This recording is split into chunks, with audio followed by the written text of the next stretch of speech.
বিসমিল্লাহির রহমানির রহিম। পরম করুণাময় ও অসীম দয়ালু আল্লাহর নামে শুরু। আউযু বিল্লাহি মিনাশ শাইতানির রাজীম। বিসমিল্লাহির রহমানির রহিম। ইকরা বিসমি রাব্বিকাল্লাযী খলাক। خلق الإنسان من علق.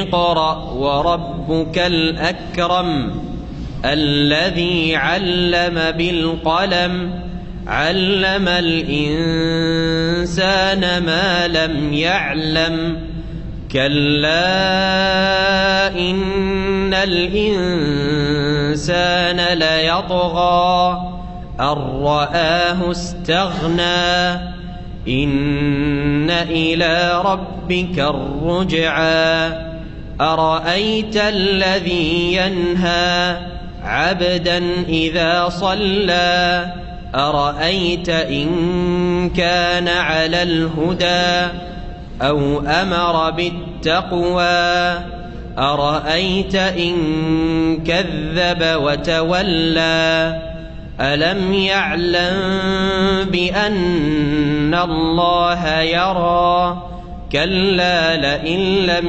ينته لنسفعا بالناصية ناصية كاذبة خاطئة فليدع ناديه سندع الزبانية كلا لا تطعه واسجد واقترب.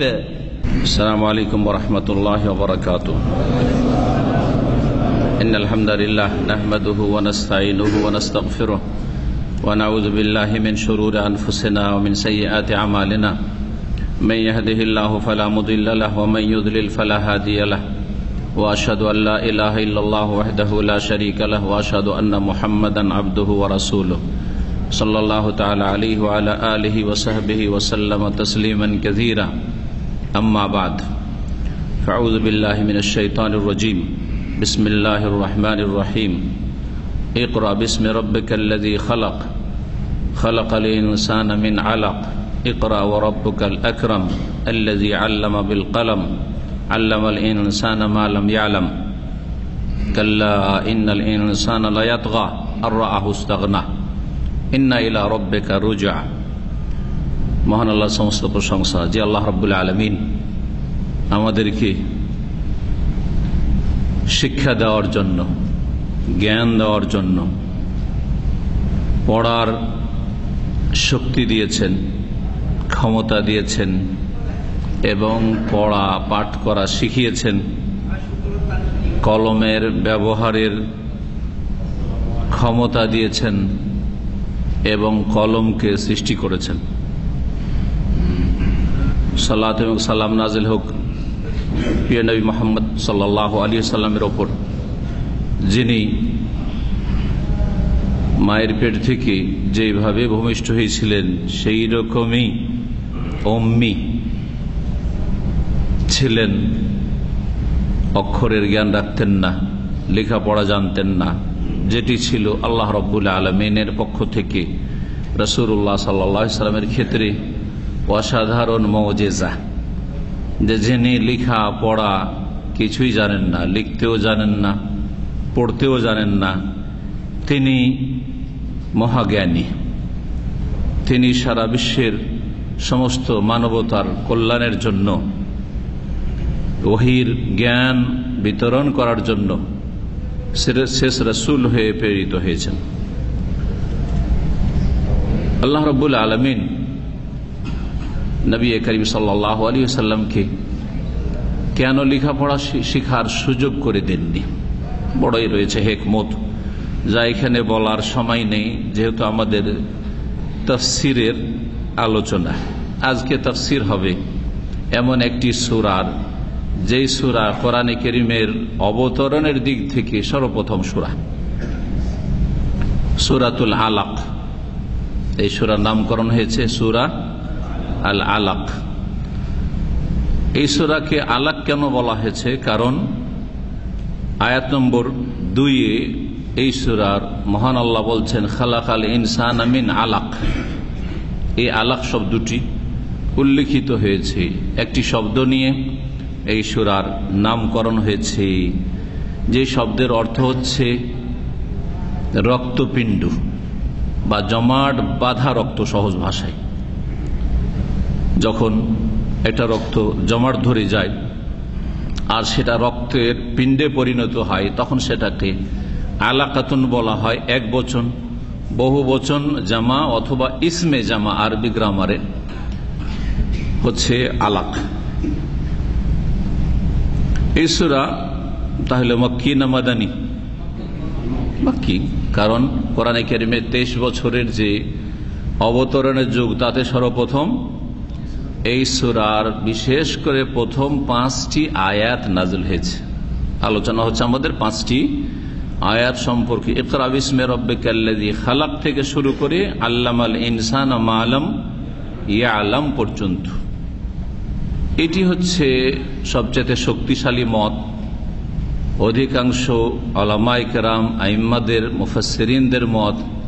তবে এই ক্ষেত্রে ভিন্ন আরো 2টি মত রয়েছে। দ্বিতীয় মত হচ্ছে যে কোরআনে কারিমে সর্বপ্রথম সূরা নাযিল হয়েছে সূরাতুল মুদ্দাসসির। সূরাতুল মুদ্দাসসির কোনদিন শুনেননি? যেই উক্তিটি সূক্ষ্ম নাই, বরং এই সূরাতুল মুদ্দাসসির দ্বিতীয় পর্বে নাযিল হয়েছে। মাঝখানে যে ফাতরাতুল ওহী, মানে ইকরা বিসমি রাব্বিকাল্লাযী খালাক, এই 5টি আয়াত নাযিলের পরে ওহী থেমে গিয়েছিল, যাতে রাসূলুল্লাহ সাল্লাল্লাহু আলাইহি সাল্লাম দুশ্চিন্তায় ছিলেন যে কি হইল।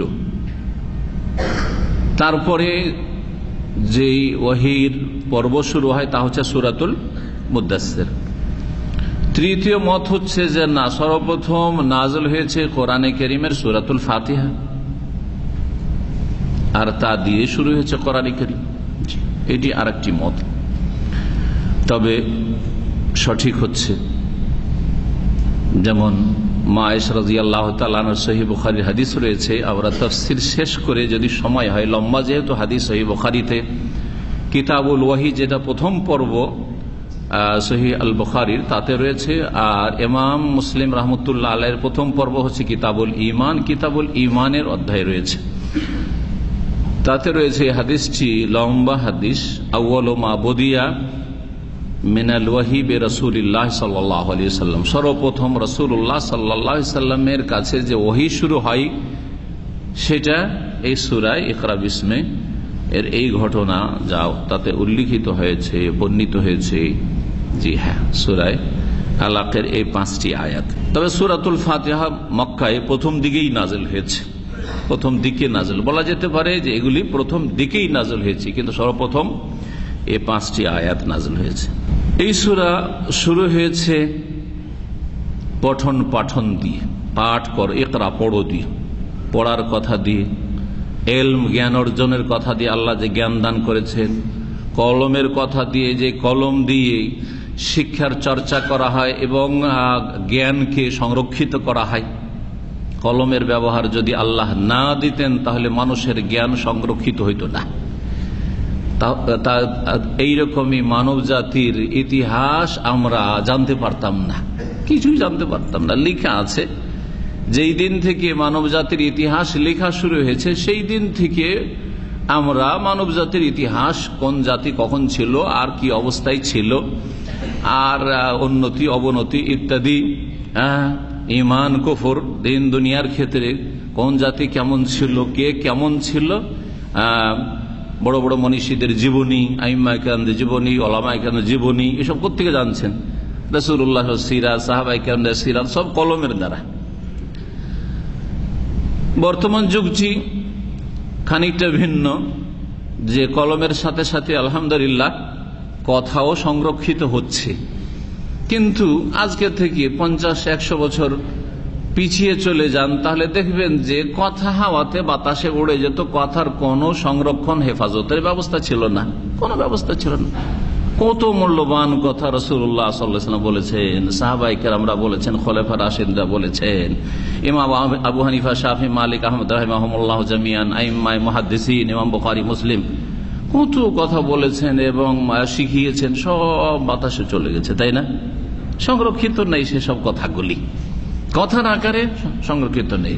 লিখাতে যা লিখে গেছেন তারা, আমাদের কাছে যা পৌঁছেছে তা দিয়ে আমরা উপকৃত হচ্ছি। কত উপকৃত লিখনি দিয়ে মানব জাতি হচ্ছে, চিন্তা করুন। দিন দুনিয়ার ক্ষেত্রে, দিনের ক্ষেত্রে আমরা মুসলিমরা প্রথম, দিনের ক্ষেত্রে, ইসলাম চর্চার ক্ষেত্রে, দুনিয়ার ক্ষেত্রে। জি হ্যাঁ, সায়েন্স টেকনোলজি আগের লেখাগুলির নির্ভরশীল, মেডিকেল সায়েন্স আগের লিখনিগুলির নির্ভরশীল। জি হ্যাঁ, ইবনে সিনা, ফারাবি আর সব। জি হ্যাঁ, জি। তো আল্লাহ রাব্বুল আলামিন এই জন্য কলমের কথা উল্লেখ করেছেন। তাহলে শুরু হচ্ছে এই বিষয়বস্তুগুলি দিয়ে, যেগুলি দিয়ে মানুষ এলমকে, জ্ঞানকে সংরক্ষিত করতে পারে এবং জ্ঞান চর্চা করতে পারে, জ্ঞান চর্চা করতে পারে। পড়ার মাধ্যমে জ্ঞান চর্চা হয়। জি হ্যাঁ, একটা পড়ার তরিকা। আর একটা হচ্ছে মানুষ স্মৃতিতে ধরে রেখে এলম হাসিল করে। কিন্তু স্মৃতিতে যে এলমটা, যে জ্ঞানটা ধরে রাখা হয়, সেটা মানুষের মৃত্যুর সাথে, তার সাথে সাথে বিদায় হয়ে যায়। সেটা কেউ ভাগ বন্টন করে নিতে পারে না। সুবহানাল্লাহ, আল্লাহ যদি এই ক্ষমতা দিতেন তো বড় বড় যারা জ্ঞানী গুণী দিনের ক্ষেত্রে, দুনিয়ার ক্ষেত্রে, তাদের জ্ঞানগুলি যে এই স্মৃতিতে ছিল, মস্তিষ্কে ছিল, ছেলে মেয়েদেরকে দিয়ে যেতেন আর তারা ধন্য হয়ে যেত। ধন সম্পদের যেমন ওয়ারিস হয় তেমন ওয়ারিস হয়ে যেত। কথা ঠিক কিনা? কিন্তু আল্লাহ ওই ব্যবস্থা দেননি। সবাইকে মেহনত করে আলেম হইতে হবে, বিদ্বান হইতে হবে, জ্ঞানী হইতে হবে, মহাপুরুষ হইতে হবে। কথার দ্বারা যেসব কথা শিখা হচ্ছে, শিখানো হচ্ছে, সেগুলি কিছুটা সংরক্ষিত হচ্ছে। আর এখন মানুষ এত ব্যস্ত জীবন যাপন করছে যে পড়ার সময় নেই বললেই চলে। বরং বর্তমান অবস্থা হচ্ছে যে শোনার লম্বা সময় নেই। 4 মিনিটের বেশি, বর্তমান আজকালকার স্টাডি বলছি, 4 মিনিটের বেশি ধৈর্য ধরে কোনো মানুষ একটা গুরুত্বপূর্ণ আলোচনা শুনবে, এমনকি দিনের আলোচনা, এইরকম লোক শতকরা 1 জন পাওয়া মুশকিল। খুব বেশি হলে দেখি কি বলছে করতে করতে করতে করতে 1, 2, 3, 4 মিনিট পর্যন্ত ধৈর্য ধরবে। তারপরে যাও, এটা গেল, আর কিছু দেখো। হচ্ছে না পরীক্ষিত। এটা আপনাদের সারা পৃথিবী একটা গবেষণা বললাম আপনাদেরকে। এই জন্য আজকাল ভিডিও ক্লিপ বেরোচ্ছে ছোট ছোট, 2 মিনিট 3 মিনিট, 2 মিনিট 3 মিনিট, 4 মিনিটের নিচে ওগুলো পাবেন। এটা একটা তরিকা বেরিয়েছে ইসলাম প্রচারের আজকাল, যে আর বেশি ওই ঘন্টার আলোচনা শুনতে চাই না। 1.5 ঘন্টা 2 ঘন্টা তো প্রশ্নই উঠে না, আর শুনতে চাই না। এখানে কত দ্রুত পরিবর্তন। এখানে আজকে থেকে 21 বছর আগে দাওয়াতি কাজ শুরু করি, অডিওতে 1.5 ঘন্টা 90 মিনিটের ক্যাসেট আর 60 মিনিটের ক্যাসেট ফুল থাকতো, আর পুরো সেট নিয়ে যেত, আর সারা দিনকে দিন, রাতকে রাত মানুষ শুনতো, গোটা রাস্তায় শুনতো। কিন্তু যখন থেকে এই ইন্টারনেটের ফিতনা এসছে, এই ফিতনা যে মানব জাতিকে কোথায় নিয়ে গিয়ে পৌঁছাবে আর কোথায় নিয়ে গিয়ে নামাবে আল্লাহ ভালো জানেন। ভবিষ্যতের কথা কিছুই বলা যাবে না। কোন অজ্ঞতার জগতে নিয়ে গিয়ে নামাবে, না কোথায় গিয়ে অধঃপতনের জগতে নামাবে আল্লাহ ভালো জানে, যে কোথায়। আল্লাহ যেন আমাদের হেফাজত করেন। এই বলছিলাম এলম সম্পর্কে। শুরু হয়েছে এই দিয়ে, এই সূরা বড়ই গুরুত্বপূর্ণ সূরা, শেখ সাইম রহমতুল্লাহ আলাইহি বলছেন। আর শেষ হয়েছে, জি হ্যাঁ, এসব জ্ঞান অর্জনের যেটা উদ্দেশ্য, তা দিয়ে। এত জ্ঞান শেখার উদ্দেশ্য কি? জ্ঞান শিখে যদি জ্ঞান থেকে, এলম থেকে উপকৃত না হইতে পারেন তো কোনো লাভ নেই। আর জ্ঞান থেকে সবচেয়ে বড় লাভবান হওয়া হচ্ছে যে জ্ঞান দানকারীর সাথে সম্পর্ক মজবুত করা। তা হচ্ছে সেজদার মাধ্যমে বেশি বেশি সালাত সুন্দর করে আদায় করার মাধ্যমে, নামাজ পড়ার মাধ্যমে, ভালো করে লম্বা সেজদা করে আল্লাহর সাথে যোগাযোগকে শক্তিশালী করার মাধ্যমে, আর তার মাধ্যমে সান্নিধ্য লাভ হবে, নৈকট্য প্রাপ্ত হবে মানুষ। ওয়াসজুদ ওয়াক্তারিব দিয়ে কোনদিন এসব কথা হয়তো আমরা চিন্তা করি না। জি হ্যাঁ, যে এত যে জ্ঞান অর্জন করলাম, কিন্তু এই জ্ঞান থেকে আমি কতটা লাভবান হইলাম, এই এলেম শিখে যদি আল্লাহর সাথে আপনি ইবাদত বন্দেগীর সেজদা, সবচেয়ে গুরুত্বপূর্ণ ইবাদত, সবচেয়ে গুরুত্বপূর্ণ ইবাদত, যে ইবাদত সামান্য অহংকার থাকলে করতে পারবে না, যার ফলে যে নিজেকে অভাব মুক্ত করে, যে অভাব তো নেই, হ্যাঁ, দুর্দিন আসেনি, বালা মুসিবতে পড়েনি, নামাজ পড়ে না, সেজদা করে না, যখন ধাক্কা খায়, যখন একেবারে সিরিয়াস অবস্থা, তখন আল্লাহ বিল্লাহ করে। জি হ্যাঁ, আর রাহুস্তাগানা সেজদা, জি হ্যাঁ, সেজদার মাধ্যমে আল্লাহর সান্নিধ্য লাভ হয়। যেই ব্যক্তি সেজদা করতে পারলো, যেই ব্যক্তি আল্লাহর গোলামি প্রকাশ করতে পারলো, এতেই নিজেকে ধন্য মনে করলো এবং এর মাধ্যমে ওয়াক্তারে আল্লাহর নৈকট্য লাভ করতে পারলো, সেই ব্যক্তি তার জ্ঞান থেকে উপকৃত হলো। না হইলে জ্ঞান শিখে, এলেম শিখে বিদ্যা অর্জন করে কোনো লাভ নেই। বিদ্যা থাকা সত্ত্বেও, জ্ঞান থাকা সত্ত্বেও পাশবিক জীবন তাদের। আল্লাহ যেন আমাদের ওই রাস্তা থেকে হেফাজত করেন এবং জ্ঞান থেকে নিজেকে উপকৃত হওয়ার তৌফিক দান করেন, আর অন্যদের উপকার করার তৌফিক দান করেন। শুরু করি এখন সরাসরি তাফসীর, কারণ সময় খুব অল্প। বিসমিল্লাহির রহমানির রহিম। ইকরা বিসমি রাব্বিকাল্লাযী খালাক। আল্লাহ বলছেন পড়ো, বিসমি রাব্বিকা, তোমার রবের নামের সাথে, রবের নামের সাহায্য নিয়ে, বা ইস্তিআনাতের জন্য হয়। যারা আরবি গ্রামার পড়েছেন তারা জানেন যে বায়ের অনেকগুলি অর্থ হয়। আর তাহলে এটার অর্থ কি হলো? যে আল্লাহর কাছে সাহায্য নিচ্ছেন, আল্লাহর কাছে সাহায্য নিচ্ছেন, আল্লাহর নামের কাছে সাহায্য নিচ্ছেন। আল্লাহর জাত সত্তার কাছে যেমন সাহায্য নেওয়া যায়, আল্লাহর নাম গুণাবলীর মাধ্যমে আল্লাহর কাছে সাহায্য চাওয়া আল্লাহ শিখিয়েছেন। এই জন্য আল্লাহরও জিকির করতে বলে উযকুরুল্লাহ, আর ওয়াজকুর ইসমা রাব্বিকা, রবের নামেরও জিকির আজকার রয়েছে। সুবহানাল্লাহ, আলহামদুলিল্লাহ, আল্লাহরও জিকির আজকার করছেন, আল্লাহর নামের গুণাবলীরও জিকির আজকার করছেন। তো রবের নামের সাহায্যের সাথে শুরু করো। আল্লাহর সাহায্য ছাড়া তোমার পড়া হইতে পারে না, শিক্ষা হইতে পারে না, আল্লাহ শিখেছেন। আরেকটা হচ্ছে ইকরা বিসমি রব্বিক, রবের নাম সব সময় অন্তরে স্মরণ রেখে, মুতালাব্বিসান বিসমি রব্বিক, জি, রবের নাম সবে সাথে রেখে, ইলসাক, আপনার অন্তরে সব সময় মিলিয়ে নিয়ে, এই অর্থ হয় বাইর। জি হ্যাঁ, রবের নাম সব সময় স্মরণ রেখে পড়াশোনা করো, লেখাপড়া করো, কিন্তু সবসময় যেন অন্তরে রব মালিক স্মরণে থাকে, তাহলে পাপ মুক্ত থাকতে পারবে। হ্যাঁ, রবের বিরুদ্ধাচরণ করবে না, রবের অসন্তুষ্টির কাজ করবে না, রবের আযাব তোমার জন্য আসবে না, পাকড়াও হবে না। ইকরা বিসমি রব্বিক, তোমার রবের নামের সাথে পড়ো, আল্লাযী খালাক, যিনি সৃষ্টি করেছেন। আল্লাহ শুধু খালাক বলেছেন, কি সৃষ্টি করেছেন মাফুল বলা হয়নি। হ্যাঁ, খালাকা ফেল আর ফাইল হচ্ছেন আল্লাহ, তাই না? যিনি সৃষ্টি করেছেন, আল্লাহ সৃষ্টি করেছেন, কর্তা আল্লাহ, তাই না? সৃষ্টিকর্তা। কিন্তু কি সৃষ্টি করেছেন এখানে এমনি ছেড়ে দিয়েছেন, যাতে করে সমস্ত সৃষ্টি জগতের সৃষ্টি আল্লাহ যে করেছেন এটাকে শামিল হয়। অর্থাৎ এতে আল্লাহ খালাকা কুল্লা শাই, এখানে কি উদ্ধ আছে তাহলে? খালাকা কুল্লা শাই, সমস্ত কিছুর স্রষ্টা বা সৃষ্টিকর্তা রব্বুল আলামিন। অন্য আয়াতে এটা বিস্তারিত রয়েছে, আল্লাহ খালেকু কুল্লি শাই, আল্লাহ প্রত্যেক বস্তুর স্রষ্টা, সবকিছুর সৃষ্টিকর্তা আল্লাহ রাব্বুল আলামিন।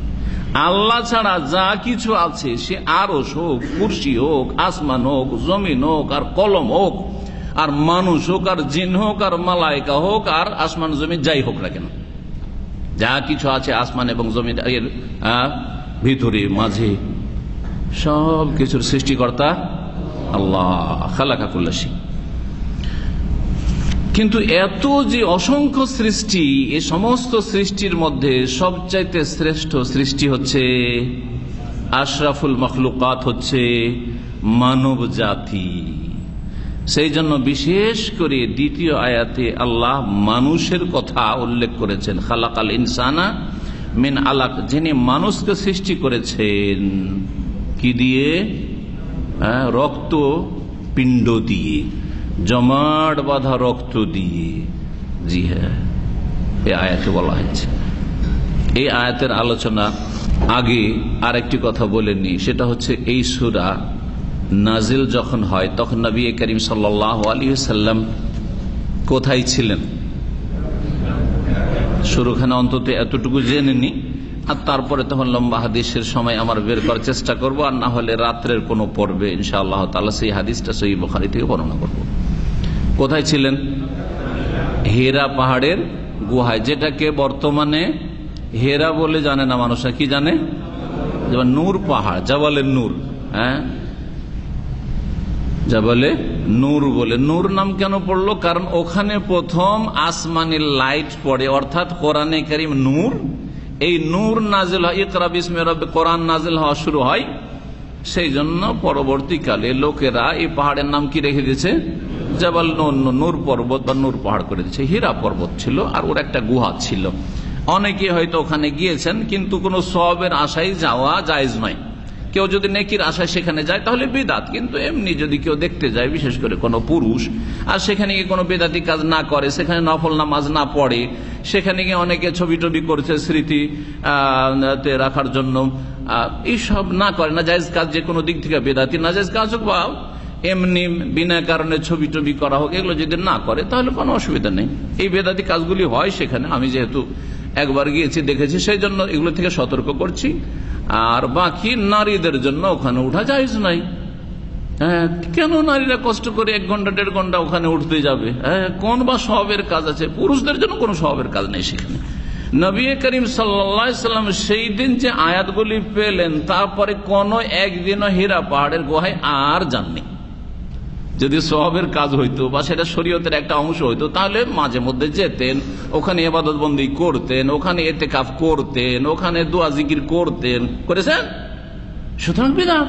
যখন থেকে শরীয়ত আসা শুরু হয়েছে, তারপরে আর জানি রাসূলুল্লাহ সাল্লাল্লাহু আলাইহি ওয়াসাল্লাম। নবী করিম সাল্লাল্লাহু আলাইহি ওয়াসাল্লামের শরীয়ত আসার পর থেকে নিয়ে এই জীবনটা আমাদের জন্য অনুসরণীয়, ফরজ, তাই না? যখন থেকে আল্লাহ রাসূল করে পাঠিয়েছেন তখন থেকে তার আনুগত্য করা ফরজ। কিন্তু নবী হওয়ার আগে যে সব কাজগুলি তিনি করেছেন, সেগুলি ভালোই হোক অথবা ব্যবসা বাণিজ্য দুনিয়াদারি কাজ হোক, মুবাহ জায়েজ কাজ হোক অথবা বাহ্যিক ইবাদত বন্দেগী হোক, সেগুলি আমাদের জন্য সুন্নত মুস্তাহাব মোটেই নয়, এটা জেনে রাখতে হবে। জি, সুতরাং কেউ কোন গুহাতে গিয়ে জিকির আজকার করবে, নবীও এক গুহায় যেতেন, আমি এক গুহাতে খানকাতে বসে জিকির আজকার করছি, এগুলি হচ্ছে বেদাতি কাজ। এগুলি হচ্ছে কি? বেদাতি কাজ। নবী করিম সাল্লাল্লাহু আলাইহি সাল্লামের যখন নবুয়ত শুরু হয় প্রথম, তখন 6 মাস ধরে তিনি স্বপ্ন দেখেন। 6 মাস ধরে স্বপ্ন দেখেন, স্বপ্ন দিয়ে ওহী শুরু হয়। এজন্য আম্বিয়া রসুলগণের স্বপ্ন হচ্ছে এক ধরনের ওহী, ভালো করে রাখবেন। আর রাসূলুল্লাহ সাল্লাল্লাহু আলাইহি সাল্লামের স্বপ্ন 6 মাস ধরে চলতে থাকে। স্বপ্ন তো এমনি আমরাও দেখি এবং নবী সাল্লাল্লাহু আলাইহি ওয়াসাল্লাম তার আগেও দেখতেন, কিন্তু যেই স্বপ্নগুলি এই 6 মাসে দেখতেন নবুয়ত প্রাপ্তির পূর্বে, সেই স্বপ্নগুলি ইল্লা জাআত মিসলা ফালাকিস সুবহি, ভোর হওয়া যেমন নিশ্চিত যে রাত আছে তো এক সময় ভোর হবে কয়েক ঘন্টা পরে, তেমনি সেই স্বপ্নগুলির বাস্তবায়ন হইতই হইত, কোন অবাস্তব স্বপ্ন হইতো না, যা দেখতেন তাই হয়ে যেত, এরকম হইতো ওহী। সেটা শুরু করেছেন রাসূলুল্লাহ সাল্লাল্লাহু আলাইহি ওয়াসাল্লাম রবিউল আউয়াল মাস থেকে হেরা গুহায় যাওয়া। আর রমজান মাস আসলে 6 মাস যখন পুরা হয়, তখন রমজান মাসে ওহী চলে আসে। কোন তারিখে ছিল এই যে বহু ইখতিলাফ রয়েছে, তার মধ্যে 17 তারিখে এই ইকরা বিসমি নাযিল 17 রমজানে, এটা সবচেয়ে বেশি শক্তিশালী মত, আল্লাহু তাআলা আলাম, এতে কোনো যায় আসে না। কিন্তু রমজান মাসে প্রথম শাহরু রমাদান আল্লাযী উনজিলা ফীহিল কুরআন, রমজান মাসে প্রথম কোরআন নাজিল হওয়া শুরু হয়েছে। জি, রমজান মাসে প্রথম কোরআন কারীম নাজিল হওয়া শুরু হয়েছে। এই যে 6 মাস ছিল, 6 মাস স্বপ্ন দেখতেন। 6 মাস কি করতেন? স্বপ্ন দেখতেন। এই জন্য মুমিনের স্বপ্নকে একটি হাদিসে নবুয়তের 46 বা 46তম অংশ বলা হয়েছে। এর ব্যাখ্যা কি করতে পারে? 23 বছর নবী সাল্লাল্লাহু আলাইহি ওয়াসাল্লামের নবুয়তের জিন্দেগি, বুঝছেন না? 40 থেকে 63, 23 বছর, তাই কিনা? 23 দুগুণে কত হয়? 46 হয়। আর 46 যখন 23 দুগুণে হইল 6 মাস, তাহলে 46 6 মাস। 23 বছর নবতী জীবনটা 46 6 মাস, তাই না? হাফ বছর, 6 মাস ধরে স্বপ্ন দেখেছেন। এই জন্য মুমিনের স্বপ্নকে নবুয়তের 46 ভাগের 1 ভাগ বলা হয়েছে। রুয়াল মুমিনি জুজউম মিন 46 জুজআম মিনান নবুওয়াতি। এই হাদিসের এ হচ্ছে ব্যাখ্যা। এই জন্য মাঝে মাঝে মুমিন, শুধু নবী করিম সাল্লাল্লাহু আলাইহি ওয়াসাল্লাম বা আম্বিয়া রাসূলগণ না, ওনাদের তো সব স্বপ্নই ওহী হইতো, কিন্তু ভালো মানুষদের মুমিনের স্বপ্ন, মুমিন মানে ভালো মুমিন, ভালো মুমিনদের স্বপ্ন কখনো কখনো ভালো স্বপ্ন হয়, ওর তাবির থাকে সুন্দর, আর যেটা স্বপ্ন দেখে সত্যিকার হয়ে পড়ে। আর কখনো শয়তান কষ্ট দেওয়ার জন্য শয়তান খেলা করে, আর কখনো দিনে বা অন্য সময় যা কল্পনা করেছে ভয়ের কথা, অথবা কোনো খুব আনন্দের কথা তাই দেখছে, অথবা কোনো মেয়ের কথা, অথবা নিজের স্ত্রীর সাথে নিজে দিনে খুব মন লাগিয়ে বিনোদন করেছে, রাত্রে স্ত্রীকে দেখছে, আরে বাপরে ফেরেশতা চলে এসছে নাকি, ওই বিবিকে নিয়ে এসে হাজির করে দিয়েছে নাকি। না না না, ওই খেয়ালি পোলাও বলে আমাদের ভাষায়। সারাদিন ওই কল্পনার পোলাও খেয়েছেন, কল্পনা করেছেন কিছু, সেটা রাত্রে দেখছেন আপনি। কারোর সাথে ঝগড়া হয়েছে, আর খুব হাড়াবাড়ি ঝগড়া হয়েছে, রাগারাগি হয়েছে, রাত্রে দেখছেন যে আমাকে মারতে আসছে, আরে বাপরে ওকে সাবধান, কারণ স্বপ্ন দেখছো মেরে দিবে আমাকে। না না না, ওই যে আপনি ভয় পেয়েছেন সেই জন্য ভয়। চলে আসি এখন আসল জায়গায় যেখানে ছিলাম। খালাকাল ইনসান মিন আলাক, আল্লাহ মানুষকে সৃষ্টি করেছেন জমাট বাঁধা রক্ত থেকে। কোরআনে কারীমে বিভিন্ন ভাবে বলা আছে খালাকাহু মিন তুরাব। আর আজকে আল্লাহ কি বলছেন, ইন্না মাসালা ঈসা ইনদাল্লাহি কামাসালি আদম খালাকাহু মিন তুরাব। আল্লাহ মানুষকে কি দিয়ে তৈরি করেছেন? মাটি। তোরাব মানে ধুলা মাটি। আবার কোন জায়গায় রয়েছে মিন তিনিন, কাদা দিয়ে তৈরি করেছেন। কোন জায়গায় রয়েছে মিন হামাইম মাসনুন, গন্ধযুক্ত। হামাইম মাসনুন মানে হচ্ছে পচা গন্ধযুক্ত কাদা দিয়ে তৈরি করেছেন। তিন এমনি কাদাকে বলা হয় পচা গন্ধ আসছে। দীর্ঘদিন কাদা হয়ে থাকলে কি হয়, আপনার তো কাদার দেশের, যখন পানি শুকিয়ে যাচ্ছে আর একেবারে কাদা, অনেকদিন ধরে কাদা আছে, এখন পানি শুকাচ্ছে বিলগুলির, তখন কত গন্ধ ছড়ায়। জি, গন্ধ, পচা কাদাতে গন্ধ হয়। তারপরে মিন সালসালিন কাল ফাখার, ইটের মতো হাঁড়ি যখন পোড়ানো হয় আর পোড়ার পরে বা শুকিয়ে যায়, তারপর বাজান ঠন ঠন করে বাজবে, যে ঠন ঠন করে বাজে, ওইটাকে বলা হচ্ছে সালসালিন কাল ফাখার।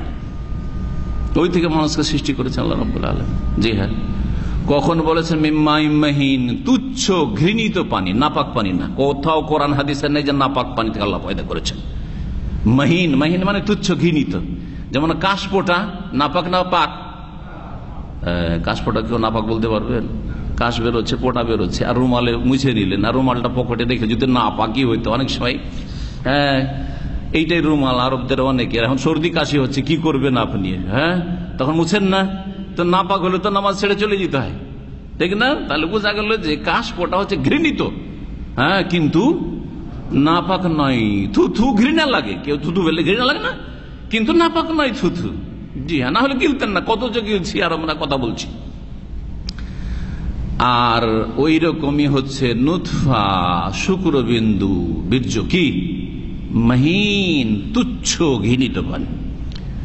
আবার কোথাও বলেছেন মিম্মাইন দাফিক, যেটা লাফ দিয়ে সবেগে স্খলিত হয় পানি, লাফ দিয়ে জাম্পিং করে যে পানি বের হয়, নির্গত হয়, সেটা দিয়ে আল্লাহ মানুষকে সৃষ্টি করেছেন। জি, কোন জায়গায় আলাক, কোন জায়গায় মিনুতফা, শুক্রবিন্দু দিয়ে, কোন জায়গায় মুদগা, একটা স্তর কথা আল্লাহ বলছে মুদগা মানে গোস্তপিণ্ড। দেখেন, আলাকা হচ্ছে রক্তপিণ্ড আর মুদগা হচ্ছে গোস্তের পিণ্ড। তাহলে এই যে এতগুলি কথা কোরআনে কারীম আছে, তো বিরোধ আছে নাকি?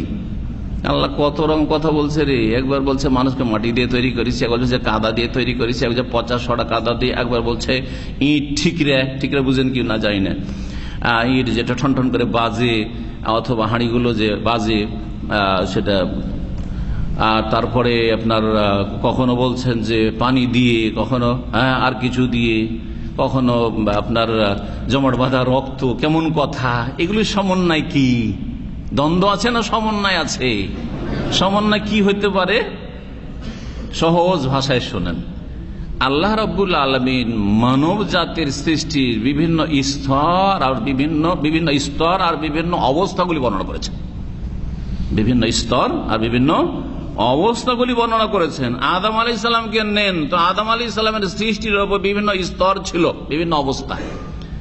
এক সময় আল্লাহ ধুলো নিলেন, তোরাব, ওটা পানিতে মিশাইলেন, তখন হয়ে গেল কাদা। আর কাদাটাকে আল্লাহ বেশ কিছু সময় রেখে দিলেন, তখন সেই কাদাটা পচে হয়ে গেল হামাইম মাসনুন। তারপরে সেটা দিয়ে যখন আল্লাহ রাব্বুল আলামিন আদম আলাইহিস সালামের গোটা বডিটা তৈরি করলেন, আর তারপরে পড়ে থেকে শুকিয়ে গেল, তখন সেটা কি হইতো? টন টন করে বাজাইলে বাজে যেমন, ওই রকম। জি হ্যাঁ।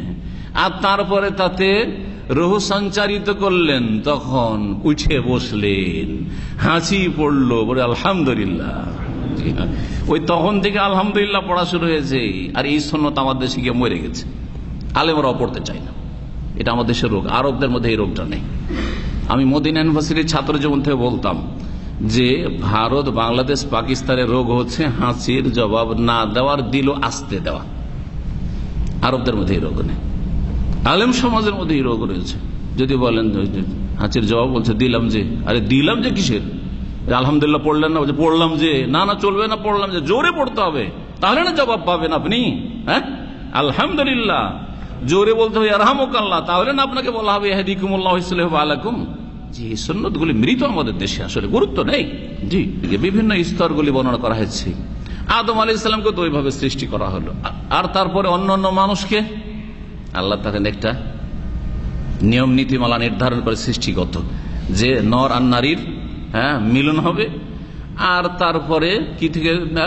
মিম্মাইন মেহিন, পানিটা তুচ্ছ, নুতফা সেটা হচ্ছে শুক্র, আর সেটা মিম্মাইন দাফেক, লাফ দিয়ে বেরোয় ওইটা, কারণ মনিও বেরোয় আর মজিও বেরোয় আর ওয়াদিও বেরোয়, কিন্তু মাইটা লাফ দিয়ে বেরোয়। পক্ষান্তরে মাজিটা যৌন চাহিদা একটু ভিতরে তৈরি হইলেই বেরিয়ে আসে, ওয়াসাড়ে, কিন্তু লাফ দিয়ে বেরোয় না সেটা। জি হ্যাঁ, পার্থক্য হয়ে গেল।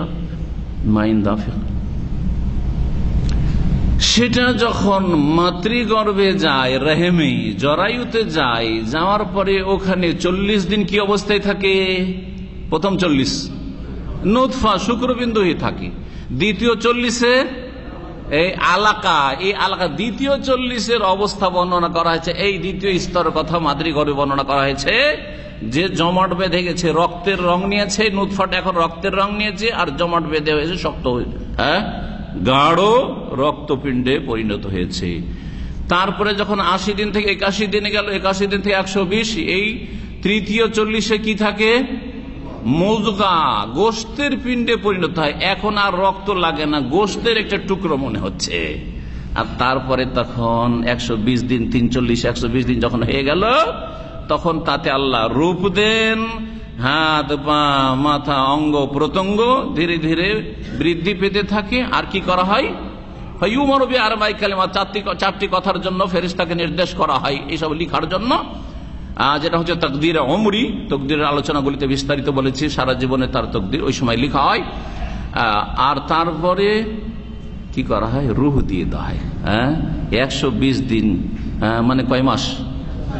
4 মাসের হইলে রূহ তাতে ফুঁকে দেওয়া হয়, সঞ্চারিত করা হয়। তখন থেকে একজন জীবন্ত মানুষের মতো, জীবন্ত মানুষ চলাফেরা করছে। কেউ যদি খুন করে, যত গুনাহ, মায়ের পেট থেকে যদি বাচ্চা নষ্ট করে, অ্যাবর্শন করে 120 দিনের পরে থেকে যে কোনো সময়, তাহলে ওই রকমই সেই ব্যক্তি কাতেলেন নাফস, মানুষ হত্যাকারী।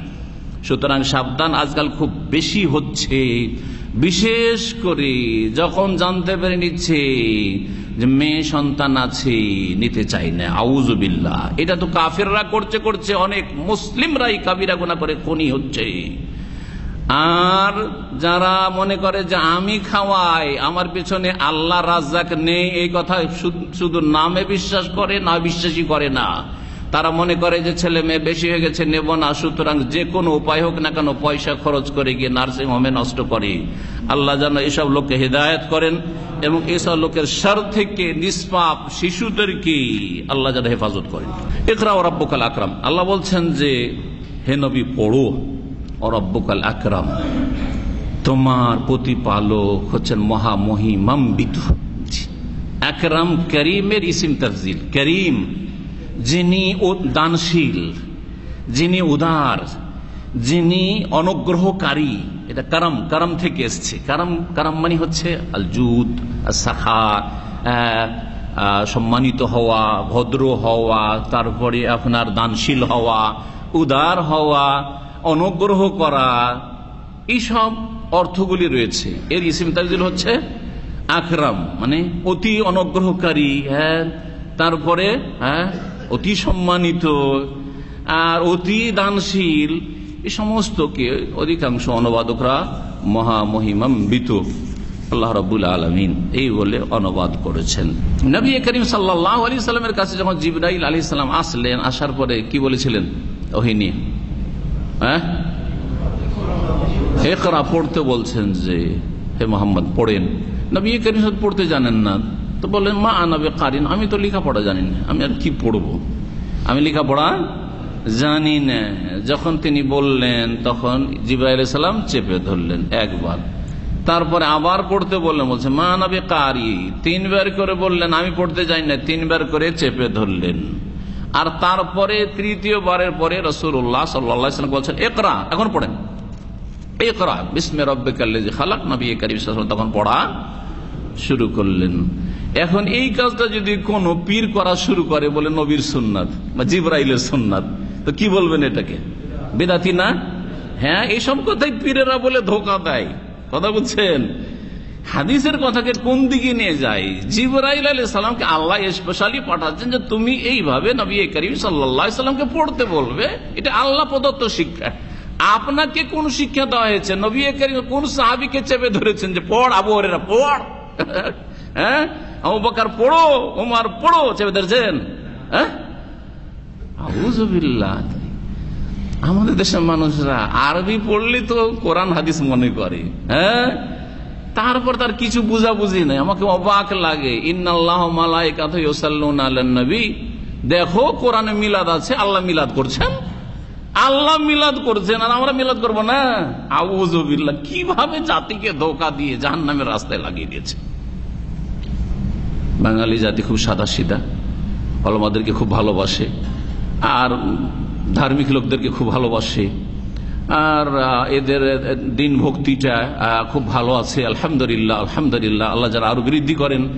এইটার অসৎ ব্যবহার করেছে এই পীরতন্ত্রে বিশ্বাসী পীর মুরিদির ধর্মওয়ালারা, সুফিবাদীরা। সুতরাং এই সুফি ইজম জাতিকে শিরকে ডুবিয়েছে, বিদাতে ডুবিয়েছে, কুফরিতে ডুবিয়েছে। এই সুফি ইজম থেকে দেশকে, জাতিকে, সমাজকে মুক্ত করতে হবে, এগুলি কাজ করতে হবে। এইসব কাজে সফলতা নজর আসে না। সফলতা পেটের সফলতা, আর দুনিয়ার গরজের সফলতা, আর কুফরির সফলতা। জি হ্যাঁ, আউযুবিল্লাহি মিনাশ শাইতানির রাজিম। আল্লাহ যেন বুঝার তৌফিক দান করেন। ইকরা ওয়া রাব্বুকাল আকরাম, তাহলে কয়বার করে পড়তে বলা হইল? দুইবার করে। দুইবার করে পড়তে বলা, এটা তাকিদের জন্য একদল মুফাসসির বলছেন, আর একদল বলছেন না, তাকিদ না। প্রথম পড়তে বলা সেটা নিজের জন্য। ইকরা, তুমি নিজের জন্য পড়ো। মানুষ কিসের জন্য লেখাপড়া করে? আমি নিজে লাভবান হব, আগে আমি নিজে লাভবান হব, আর তারপরে পড়াশোনা করব কিসের জন্য? আমি আমার পরিবারকে, আমার বংশধরকে, আমার দেশবাসীকে, আমার জাতিকে, আমার ভাষাভাষীকে, মানব জাতিকে আমি কি করব? এই জ্ঞান দিয়ে, ইলম দিয়ে, কিরাত দিয়ে আমি উপকৃত করব, লাভবান করব। জি হ্যাঁ। তো দ্বিতীয়টির উদ্দেশ্য হচ্ছে, এই দ্বিতীয় উদ্দেশ্য, নিজের জন্য পড়ো প্রথম, আর অন্যের কল্যাণের জন্য পড়ো। আল্লাযী আল্লামা বিল কলম, যে আল্লাহ রাব্বুল আলামিন, যে রব কলম দ্বারা শিক্ষা দান করেছেন। এখন এখানে আল্লামা তালিমের কথা উল্লেখ করলেন, কিরাত পাঠের কথা বললেন, তালিমের কথা বলছেন আর কলমের কথা বললেন। কলম মানে কি, শাব্দিক অর্থ কে বলতে পারেন? যদি কেউ বলতে পারেন হাত উঠান। কলমের শাব্দিক অর্থ কি? কলম মানে কলম সবাই জানে, বাংলা কলম, উর্দু কলম, আরবি কলম, সব কলম, তাই না?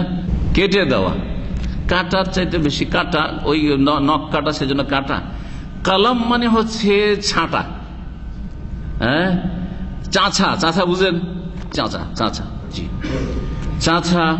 তারপরে যেটা বললাম কি, হ্যাঁ, জি, ছাঁটা, এইসব অর্থ। কাটাও চলতে পারে, জি, এক ধরনের। তো কলমকে কলম কেন বলা হইতে লাগলো পরে? আর এইখান থেকে হাদিসে এসছে নখ কাটার ক্ষেত্রে যে সোনানুল ফিতরা, প্রাচীনতম যে সুন্নাতগুলি রয়েছে তার একটি হচ্ছে তাকলিমুল আজফার। কলম থেকে তাকলিমুল আজফার, নখ ছাঁটা। নখকে পুরা কাটা নয়, নখকে কি করে আমরা ছাঁটি, যেটুকু বেড়ে যাচ্ছে ছাঁটাই করছি, ঠিক না? এই নখ ছাঁটাই। জি, কলমকে কলম কেন বলা হয়? প্রাচীন যুগে যেই কলম শুরু হয় সেই কলম কোন কলম ছিল? হ্যাঁ, কঞ্চি ছিল, তাই না? হ্যাঁ, কঞ্চি ছিল, অথবা কোন গাছের ডাল, যা কিছু হোক না কেন। আমাদের দেশে বাঁশ আছে, ওই জন্য কঞ্চি দিয়ে বোঝা। আর কঞ্চির কলম দিয়ে আমরা অনেকদিন লিখেছি। আপনারা কেউ লিখেছেন কিনা? হ্যাঁ হ্যাঁ, কিন্তু মাদ্রাসা যারা পড়েছে একটু মুরব্বী, অনেকে লিখেছেন, স্কুলেতে লিখেছেন। স্কুলে হয়তো আপনার ওই কি বলতো, হ্যাঁ, জি, হ্যাঁ, সব ব্যবহার করতো। তো সিলেট পেন্সিল, সিলেট পেন্সিল, হ্যাঁ, সিলেট পেন্সিল। কলম কঞ্চি নিতাম, আর তার কঞ্চির সামনের দিকে একটু অগ্রভাগ ছিলে ছিলে, নিজে করে ছিলে ছিলে কলম বানিয়েছি কিছু। তারপরে তখন কালির বড়ি পাওয়া যেত, ওগুলোকে পানিতে গুলিয়ে ডুবিয়ে ডুবিয়ে লিখতাম, ডুবিয়ে ডুবিয়ে। জানেন না? জানেন না? শোনেন, যারা জানেন না তারা শোনেন। তো এই যে কঞ্চি বা কোনো একটা খড়ি ছিলতে হয়, চাঁচতে হয়, আর তারপরে কলম বানাইতে হয়, এটা দিয়ে শুরু হয়েছে কলমের ইতিহাস। সেই জন্য কলমকে কি বলা হয়? কলম বলা হয়। তারপরে বলছেন আল্লাযী আল্লামা বিল কলম, কলম দ্বারা আল্লাহ শিখিয়েছেন। একটু আগে গুরুত্ব বললাম যে কলম দ্বারা আল্লাহ কত বেশি শিখিয়েছেন। এই কলম দিয়ে যদি কোরআনে কারীম দেখেন, কোরআনিক আসমানি যতগুলি কিতাব কলম দিয়ে হেফাজত করা হয়েছে, তাই না? মুসহাফ কোরআনে কারীম উসমান রাদিয়াল্লাহু তাআলার যুগে যে জমা করা হয়েছে, বিভিন্ন জায়গায় ছড়িয়ে ছিটিয়ে ছিল। তার আগে নবী সাল্লাল্লাহু আলাইহি ওয়াসাল্লামের যখনই আয়াত নাযিল হইতো, মুখস্থ নিজেও করতেন, সাহাবীরা করতেন, আর তার সাথে সাথে কাতেবে ওহী ছিলেন, ওহী লিখতেন। সেই যুগে কোনো কাগজের ব্যবস্থা ছিল না। প্রথম কাগজ শুরু হয় আব্বাসীদের আমলে, হয়তো হারুন রশিদ রহমতুল্লাহ আলাইহির জামানায়। তার আগে কোনো কাগজের ব্যবস্থা ছিল না। তো বনু উমাইর 132 হিজরি পর্যন্ত কোনো কাগজের ব্যবস্থা ছিল না। তারপরে খলিফা মনসুর, হারুন রশিদের পিতা, তার যুগও ছিল না। পরবর্তীকালে কাগজের ব্যবস্থা হয়, যে রকমই কাগজ হোক না কেন। তার আগে গাছের বাকলে লিখা হইতো, না হলে পাথরে লিখা হইতো, না হলে চামড়ায়, শুকনো চামড়ায় লিখা হইতো। এইভাবে সুরক্ষিত করা হইতো। এই আসমানি কিতাবগুলি লেখা হয়েছে, বিশেষ করে কোরআনে কারীম লেখা হয়েছে, রাসূলুল্লাহ সাল্লাল্লাহু আলাইহি ওয়াসাল্লামের হাদিস লেখা হয়েছে, নবীর সিরাত লেখা হয়েছে, আর যত হাদিসের কিতাবাদি লেখা হয়েছে, দুনিয়ার যত ইলম আছে সবকিছুই লিখনের মাধ্যমে কি করা হয়েছে, আমাদের পর্যন্ত পৌঁছাবার ব্যবস্থা করা হয়েছে। বলুন আলহামদুলিল্লাহ। এই কলম যে কত গুরুত্বপূর্ণ ভূমিকা রাখে মানুষের জ্ঞান চর্চার ক্ষেত্রে। আল্লামাল ইনসানা মা লাম ইয়ালাম, মানব জাতিকে আল্লাহ শিখিয়েছেন এমন সমস্ত কিছু যা মানুষ ইতিপূর্বে জানতো না। দেখেন, মায়ের পেট থেকে যেদিন মানুষ আসে সেদিন কিছু জানতো? কিছু জানতো না, একমাত্র একজন ছাড়া, তাই না? জানেন না? একমাত্র একজন কিন্তু মায়ের পেট থেকে জানতো। ওর নাম কি? কে বলতে পারে? হাত তুলে। হ্যাঁ, বিশ্বাস করে বলতে হবে, শুধু বিশ্বাস। কারো যদি বিশ্বাস থাকে তো একজন হাত ওঠান। মানব জাতির মধ্যে আদমও প্রথম কিছু জানতেন না, আর মুহাম্মদ রাসূলুল্লাহ মায়ের পেট থেকে ভূমিষ্ঠ হন তখনও জানতেন না, ঈসা আলাইহিস সালাম মায়ের পেট থেকে ভূমিষ্ঠ হন কিছু জানতেন না। কিন্তু একজন লোক আছে যিনি মায়ের পেট থেকে কিন্তু 17 পারা কোরআন না 18 পারা কোরআন মুখস্থ করে এসেছিলেন। কে? আরে বাংলাদেশের এক টিভিতে বর্ণনা করছে, বলছে যে আউযুবিল্লাহ, বর্ণনা করছে কয়েক বছর আগের কথা। বলছে যে দেখ, মায়ের তাসির শিশুর ওপর পড়ে। হ্যাঁ, গর্ভে যে শিশু আছে তার উপর পড়ে। যেহেতু আব্দুল কাদের জিলানীর মায়ের 18 পারা কোরআন মুখস্থ ছিল, সেই জন্য পেট থেকে ও মায়ের ওইটা ভাগে পেয়ে গেছে। আর তারপরে যখনই ভূমিষ্ঠ হয়েছে অলরেডি 18 পারা মুখস্থ। আউযুবিল্লাহ। এই যদি ইসলামিক টিভির দশা হয়, তাহলে এই ইসলাম আল্লাহ যেন না শিখায় আপনাদেরকে, এই গুমরাহির ইসলাম যেন না শিখায়, আল্লাহ যেন হেফাজত করে। বোঝা গেছে? কারণ এই ইসলাম না শিখলে আপনার মেমোরিটা কি থাকবে? ক্লিন থাকবে। মেমোরি যদি ভাইরাস মুক্ত ক্লিন থাকে, তাহলে সহি কথা যদি কোথাও ঢোকার সুযোগ হয়, তাহলে পট করে ঢুকে যাবে। কথা বোঝা গেছে? আর আগে থেকে ভাইরাস ঢুকেছে, আরে এত বড় বড় হুজুরদের কাছ থেকে শুনে আসলাম যে বড় পীর সাহেব 18 পারা কোরআন মুখস্থ, আর কি বলে রে, কি বলে রে, এর কথা শোনা যাবে না, ঠিক না? ওই যে ভাইরাস এফেক্টেড। জি হ্যাঁ। অথচ আল্লাহ কোরআনে কারীমে ইরশাদ করছেন, ওয়াল্লাহু আখরাজাকুম মিন বুতুনি উম্মাহাতিকুম, আল্লাহ তোমাদেরকে মাতৃগর্ভ থেকে, মায়ের পেট থেকে বের করেছেন। আল্লাহ বলছেন বের করেছেন। লা তা'লামুনা শাইআ, যখন তোমরা কিছুই জানতে না, শাইআন সামান্য কিছু জানতে না, কিছুই জানতে না। তারপরে আল্লাহ রাব্বুল আলামিন আল্লাহ সামা দিলেন, বাসার দিলেন, দেখার সুযোগ ক্ষমতা দিলেন, শোনার ক্ষমতা দিলেন। আর তারপরে তখন সুবহানাল্লাহ, মানুষ কত কি শিখে আর শিখতে পারে, কত ক্ষমতা আল্লাহ দিয়েছেন। আল্লাহ ইনসান আলামি আলম। তাহলে সমস্ত মানুষ সম্পর্কে বলা হয়েছে একটি তাফসীর। দ্বিতীয় তাফসীর হচ্ছে যে বিশেষভাবে আদম আলাইহিস সালাম সম্পর্কে এই কথাটি বলা হয়েছে। আল্লামাল ইনসান মানে প্রথম ইনসান, বিশেষ মানুষ। বিশেষ মানুষ কে? প্রথম মানুষ আদম আলাইহিস সালামকে আল্লাহ শিখালেন মালাম ইয়ালাম, যা আদম আলাইহিস সালাম জানতেন না। তাহলে এই তাফসীরে ইঙ্গিত করা হয়েছে সূরা বাকারার ওই ঘটনার দিকে, যা পড়ে দেখবেন আদম আলাইহিস সালামের ঘটনাই। হ্যাঁ, আদম আলাইহিস সালামকে সেজদা করার জন্য আল্লাহ বললেন কাকে? ফেরেশতারাকে। ওই সময় আল্লাহ আদম আলাইহিস সালামকে যে শ্রেষ্ঠত্ব দিয়েছেন সেজদা করতে ফেরেশতাদেরকে, তো তার মধ্যে তো একটা কোনো বৈশিষ্ট্য থাকতে হবে, যেই বৈশিষ্ট্যের ভিত্তিতে সম্মানিত তিনি ফেরেশতাদের চাইতেও। কি বৈশিষ্ট্য সেটা? কি বৈশিষ্ট্য কে বলতে পারেন? কিসের ভিত্তিতে? এলমের ভিত্তিতে। আদম আলাইহিস সালামের কাছে এমন এমন এলেম আছে যা তোমাদের কাছে ফেরেশতারা নাই। জিবরাইল, মিকাইল তোমরা জানো না। ওয়াল্লামা আদম আল আসমা কুল্লাহ, আল্লাহ আদম আলাইহিস সালামকে সমস্ত কিছু যা চারপাশে হয় বা যা প্রয়োজন হয় সব নামগুলি শিখিয়ে দিলেন, সব শিখিয়ে দিলেন। এই গাছের নাম এই, এই ফলের নাম এই, এই ফুলের নাম এই, এই রঙের নাম এই। আরে আজকাল নাই, আমরা বংশ পরম্পরা ধীরে ধীরে ধীরে ধীরে শিখে নিয়েছি কোনটার নাম কি। হ্যাঁ, কোনটা রুমাল বলে আর কোনটা জুব্বা বলে, কোনটা পায়জামা বলে, কোন মাদ্রাসায় গিয়ে শিখতে হয়েছে, অটোমেটিক শিখে ফেলেছেন। কিন্তু আদম আলাইহিস সালামকে তো সবই শিখাইতে হয়েছে, ঠিক না? তো সব শিখিয়ে দিলেন। তারপরে ফেরেশতাদেরকে পরীক্ষা করলেন যে দেখো তোমাদের চাইতে শ্রেষ্ঠ হচ্ছে আদম, আর তাকে সেজদা করতে বলছি যুক্তিসঙ্গত সেটা। আম্বিউনি ফাকাল আম্বিউনি বিআসমাই হাউলা ইন কুনতুম সাদিকিন, তোমরা যে আদমকে সৃষ্টি করতে, মানুষকে সৃষ্টি করতে নিষেধ করছিলে, তোমরা যদি তোমাদের কথা সত্যবাদী হও, তাহলে বলো তো এগুলোর নাম বলো তো। আরে ফেরেশতারা কেউ জানে না যে ওগুলোর নাম কি, ফুলের নাম কি, রঙের নাম কি, আর ফলের নাম কি, কিছুই জানেন না তারা। আল্লাহ শিখাননি তাদেরকে। তাহলে এলেম দিয়ে আল্লাহ রাব্বুল আলামিন আদম আলাইহিস সালামকে মানব জাতি কি করেছেন? স্বতন্ত্র করেছেন এবং সম্মানিত করেছেন। এই বৈশিষ্ট্য আল্লাহ মানুষকে দিয়েছেন। তাই বলছেন আল্লামাল ইনসান। ইনসান বলে প্রথম মানুষও হইতে পারে এক তাফসীর, দ্বিতীয় তাফসীর যে কোনো মানুষকে আল্লাহ এমন কিছু শিখিয়েছেন সুবহানাল্লাহ যা জানতো না, এখনো শিখতে আছে। প্রতিদিন কিছু না কিছু নতুন কিছু অ্যাড হচ্ছে না? যারা শিক্ষা চর্চা করে, জ্ঞান চর্চা করে, তাদের প্রতিদিন বাড়তে আছে কিছু না কিছু নলেজ। সুবহানাল্লাহ, এতদিন জানতাম না রে, আজকে জানলাম। জি কাল্লা, এখন এখান থেকে অন্য প্রসঙ্গ শুরু হচ্ছে। মানুষের প্রকৃতি, মানুষের স্বভাব হচ্ছে সীমা লঙ্ঘন করা। কখন সীমা লঙ্ঘন করি? যখন মানুষ দেখে যে আমি অমুখাপেক্ষী, আমি কারো ধার ধারি না, সবার ছাড়া আমার একাই চলবে। জি হ্যাঁ, যখন নিজেকে অভাব মুক্ত করে যে আমার কোনো অভাব নেই, পেটে যদি ভালো দানা থাকে ব্যাস, তখন কি হয়ে যায়? সীমা লঙ্ঘন করে। আর তখন আল্লাহ মনে পড়ে না, আখিরাত মনে পড়ে না। অনেক টাকা পয়সা যখন হয়ে যায়, যখন ক্ষমতা গদি হাতে থাকে, তখন সীমা লঙ্ঘন বাড়াবাড়ি করে। কারণ তখন আর কারো মুখাপেক্ষী না, আছি আমার হাতে সবকিছু। জি হ্যাঁ, যখন মানুষ সুস্থ থাকে তখন কোনদিন যে অসুস্থ হতে পারে, বিছানা ধরে নিতে পারে, অসহায় হয়ে যেতে পারে, অচল হয়ে যেতে পারে, এইসব কল্পনা তো থাকে না। সীমা লঙ্ঘন তখন বাড়াবাড়ি করা শুরু করে। বেশি সুস্থ থাকলে তখন বিভিন্ন পাপে লিপ্ত হয়ে যায়।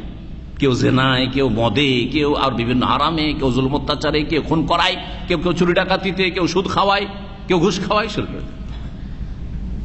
যে মানুষের স্বভাবিক বলছেন যে কশ্চিন কালেও না, মানে এটা হওয়া উচিত নয়। এটা একটা যদি কাল্লা মানে কশ্চিন কালেও না করি। আর কাল্লার দ্বিতীয় অর্থ হয় হাক্কান, সত্যি, বাস্তব সত্য। এখানে হাক্কান করাটা বেশি ভালো। বাস্তব সত্য যে ইন্নাল ইনসান লা ইয়াতগা, মানব জাতি সীমা লঙ্ঘন করে। মানব জাতি নিশ্চিত বা অবশ্যই সীমা লঙ্ঘন করে।